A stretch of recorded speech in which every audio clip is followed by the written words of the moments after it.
Do you calmly watch series while subconsciously panicking about impending deadlines? Do you get stuck in a cycle of self-sabotage where you can't seem to ever finish a task more than 12 hours before it's due? When they say due tomorrow, do you hear due tomorrow? If you answered yes to any of these questions, you're in luck, because boy do we have the remedy for you. Curb procrastination today with 21 ways to get started now. Please don't call the number on the screen, it's fake. Hi guys, I hope you enjoyed my little introduction. Today I'm going to be giving you 21 ways that you can get started with whatever it is that you need to get started with right now. I used one this morning, and so I'm pretty sure at least one of these should work for you. If not, and you find something else, put it down below and then everyone else can also benefit. So let's go. So the first one is to talk to like-minded people. Getting yourself surrounded with people who are doing the same thing as you makes you feel energized. Human beings generally are drawn to community and connecting with others. So if everybody else around you is doing it, there's a very high chance that you're also gonna get your work started. So talk to a friend who's on the same mission and get yourselves going together. The next one is to go somewhere where you have no choice but to get started. Exercise, the gym, outside, Uber 5 kilometers out and make yourself run home if you need to get started working out. Go to the library if you need to start studying, because it's very, very unlikely that you'll take a trip all the way to the library and not get any work done. Get yourself in an environment that forces you to start working. The next one, which do with caution as healthily as possible, is to scare yourself for the consequences. Sometimes it gets that intense that you just need to be like, if I don't get this done, what are the consequences? Am I willing to endure those consequences? And if the answer is no, then it's a sign that you need to get started right now. That often works for me when it comes to applications or deadlines for assignments. Whereas other things like making YouTube videos, the consequences aren't as steep, and that's why we have 21 different things to try out on this list.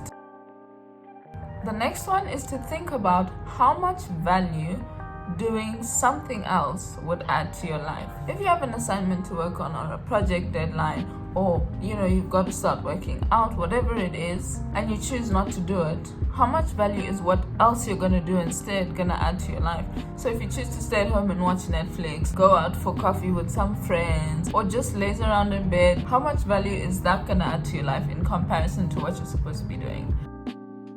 So the next one, which I find to be so interesting, I saw in a TED talk. He explained how video games are just a list of instructions that you need to complete to move forward. In a video game, if you lose the level, you think about how you're not gonna make the same mistakes that you did next time so that you can complete that level and move to the next one. Whereas in life, when you don't do well or you fail at something, then you let it define who you are as a person. I think it's the growth mindset. It kind of aligns with having a growth mindset. So you guys should definitely watch that TED talk. Don't sleep on or think you're too mature or too grown up to make these things fun for yourself. Because at the end of the day, you want to get it done so that you can do things that have less resistance down the road and that you do enjoy a lot more.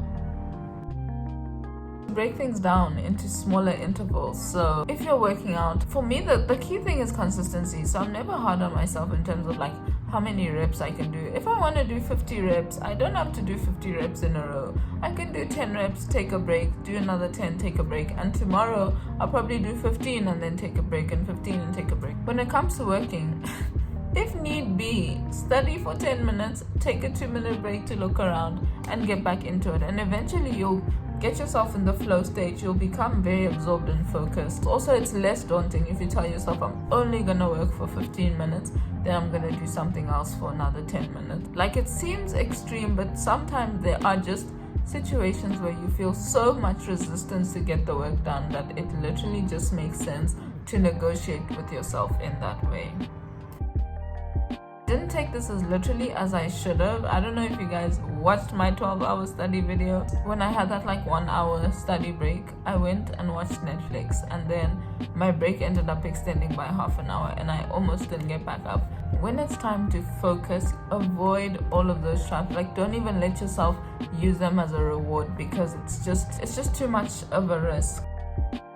This is a bit subjective and it depends on your personality type, but sometimes competing with other people helps. This kind of ties in with talking to like-minded people, but if you've got a friend, compete with them to get the work done. See who can get it done the fastest. Sometimes it's getting the work done over the quality. Like, you can always come back and refine it, you know? So compete with somebody and say, who's gonna get to the gym first? The Excel spreadsheet with a counting number that has the least number of mistakes. I'm trying to keep my examples as versatile as possible. It's gotta be healthy competition. If it's you trying to sabotage them so that you can win, then you've lost the plot. Just saying. The next one is to get deep with the objective that you have. So if you need to get something done right now, think about the deeper, more sentimental value. If you're studying, whatever you're studying towards, becoming the best computer scientist you can possibly be in the world of innovation, representing yourself, representing the people around you, becoming physically strong is going to add longevity to your life. You're going to be able to feel more confident about who you are, love your body more, give it a deeper meaning. Being able to achieve the act of discipline in itself is making you a stronger person, a more diligent person, able to withstand the challenges on this journey we call life. The next one is to romanticize the process. So make your table look really good, play some really good music, enjoy the atmosphere, and sit down and get the work done. You could romanticize the process, and on the other hand, you could romanticize the hustle. Those videos about people who are yelling in the video, and in the background there are people exercising and running and crying and fighting and screaming. You stop the lies with the truth. That the truth is, you have time. You have the skill. You have the knowledge. And then imagine that is the backtrack of your life. You are the main character. Like, who else's eyes are you seeing the world through? To do a really bad job. Doing a really bad job just decreases all of the pressure. It takes all the pressure, because we're talking about getting started. Getting started is always the hardest part. Tell yourself you're gonna do a really bad job. This works best for me with essays. Just write a really bad essay. Write a really bad 3 paragraphs. Those paragraphs are there. Next time you come, you're not gonna have to write an essay. You're gonna have to edit an essay, and that is a lot less work than having to write an essay from scratch. A lot of the time we have higher standards for ourselves than what we think we do. If you have to do some research, just say, I'm gonna peruse through all of these chapters and just try and get the bigger picture of everything. Who cares? And write down 10 notes on what the chapter says and move on. Not gonna really study properly. Just gonna read through, listen to the content, and write down the key points that I think might be useful, and next time I'll fill in the detail. And when you come back, you know you're not going to be exposed to new content. You're just going to be refining your knowledge and identifying more details for studying in the future. So time yourself. This goes in with the whole concept of us working to fill out our time. So if you have 3 weeks to finish something that could take you 2 hours, you'll spend 3 weeks working on it, and usually you'll do the last 2.5 hours in the last 2.5 hours before it's due. Timing yourself and putting yourself in those test conditions unnecessarily will get you to get your work done as fast as you can. It's not as easy, but once you get into the habit of doing that, it becomes kind of a fun challenge, and it's so fulfilling to be free. It's like a weight lifted off your shoulders. Make distractions part of your itinerary. Put 2 hours in your plan for the day to watch movies if you have the luxury of time. 2 hours to take a nap, whatever it is, so that while you're working, you know the 2 hours that you put aside for working and the 2 hours that you put aside for movies, they cannot intersect, and you'll feel really guilty if you spend your study time watching movies when there's time later on today specifically for watching movies. So if you really are struggling and you do have that luxury of time and a little bit more of a flexible schedule, then put both in your itinerary and just find peace. Stop fighting. Stop fighting with yourself and just allow yourself to be balanced and approach the situation from that angle. The next one is to block your times for the day. So there's this really nice app that I use called Structured. I'll put it somewhere up here so that you can see what it looks like. It allows you to block your day into hours, and then you can see how many hours you actually have in the day to get things done. 24 hours is actually not as much time as you think it is, and you realize that once you're able to like block your day. And then you can even do it long term. If you look at your week, realize you only have 2 hours every single day of the week to exercise. You value your time a lot more because you don't realize how critical that hour that you had of free time actually is, and how scarce it is in your week. To rest and sleep. Burnout makes you very avoidant and irritable. So if you're overworked, then it only makes sense that you'll be feeling a lot of resistance and feeling the need to procrastinate whatever goals that you have. Here's a couple of symptoms that you might feel if you're burnt out. Feeling a sense of failure and self-doubt, feeling helpless, trapped, defeated, detached, feeling alone in the world, like everything is pinned against you and it's you versus the world alone. Feeling a loss of motivation, feeling increasingly cynical and having a negative outlook, and a decreased satisfaction and sense of accomplishment. If you feel any of these things, I'll put a link down below with lots more symptoms of burnout and how to kind of combat that. And usually one of the things that helps you get over burnout is not technology. So watching TV, watching YouTube, maybe listening to music by now. Those things don't usually help you de-stress in the way that is needed to combat burnout. Some of the things that might help are talking to friends, going for a walk, doing some exercise to release some endorphins, getting enough sleep so that your brain can rewire itself and you can rest. So burnout might be the issue. The next one is to address your fears and negotiate with yourself. We are so afraid of whatever it is that we need to get done and we don't realize it. And not afraid in the sense that you get so scared you want to run away. Just in a way that it becomes an overwhelming task. You're afraid it's going to take you too long, so you'd rather not do it. Or you're afraid that it might be too difficult. And this obviously comes with being able to be honest with yourself. And hey, I'm actually just like afraid to do this task that's ahead of me. You need to negotiate with yourself, because remember that you are not your thoughts. Your thoughts come from your mind, but it's not who you are.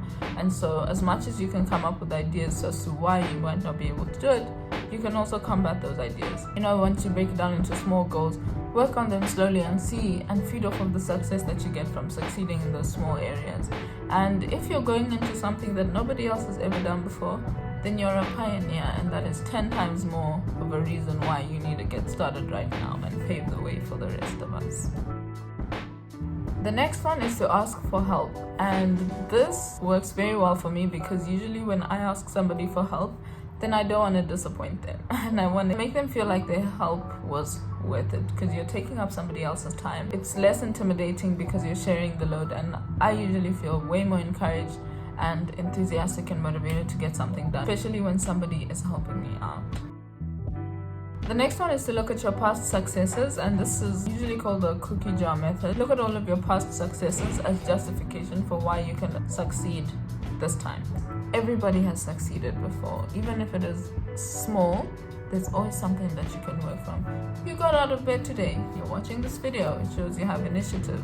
All of your past successes are proof that you can do it again, and you are going to do it again many more times.